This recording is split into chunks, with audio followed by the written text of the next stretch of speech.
Chief minister Revanth Reddy Kaleshwaram project पर मुश्तमिल justice PC Ghosh की रिपोर्ट को तेलंगाना असेंबली सेशन में पेश करने का ऐलान किया। वाज़ेह रहे कि जस्टिस पीसी घोष ने गुज़िश्ता माह की 31 जुलाई को कालेश्वरम प्रोजेक्ट की जामी रिपोर्ट गवर्नमेंट की तफवीज़ कर दी थी।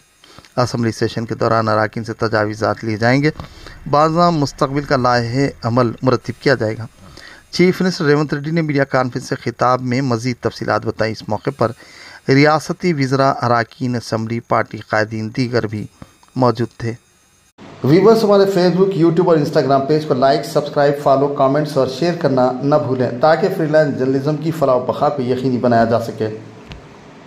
2023 అక్టోబర్ ప్రాంతంలో మేడిగడ్డ బ్యారేజ్ కుంగిపోవడము, అన్నారం సుందిల్ల బ్యారేజులు పగుళ్ళు రావడము, ఆనాడు ప్రాజెక్టులు ప్రమాదంలో పడ్డాయి అని కేంద్ర ప్రభుత్వ రంగ సంస్థలు గుర్తించి వాటి మీద విచారణ చేసి ఆ విచారణ సందర్భంగా ప్రణాళికల లోపం, నిర్మాణ లోపం, నిర్వహణలో లోపం, దీని మీద పూర్తి స్థాయిలో విచారణ జరగాలని ఆనాడు రాష్ట్ర ప్రభుత్వానికి చంద్రశేఖరరావు గారు ముఖ్యమంత్రిగా ఉన్నప్పుడే నివేదికలు ఇవ్వడం జరిగింది.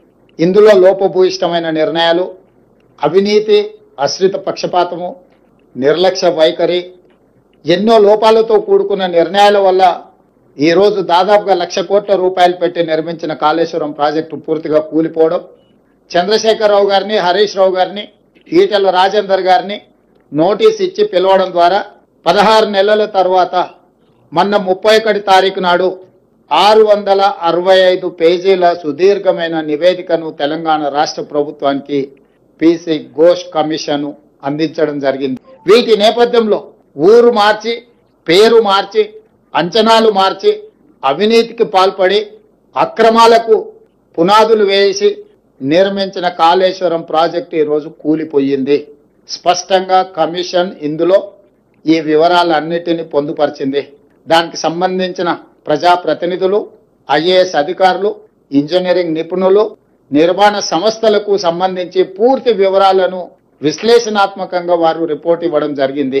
రాబోయే రోజుల్లో శాసనసభలో ప్రవేశపెట్టి అన్ని రాజకీయ పక్షాలకు వారి అభిప్రాయాన్ని చెప్పే అవకాశం కల్పించి, including leader of opposition then chief minister Chandrasekhar Rao గారు, ఆనాటి సాగునీటి పారుదల మంత్రులు, ఇతర మంత్రులందరూ కూడా చట్టసభలలో, శాసనసభలో కావచ్చు, శాసన మండలిలో కావచ్చు, ప్రజాప్రతినిధులు స్పష్టంగా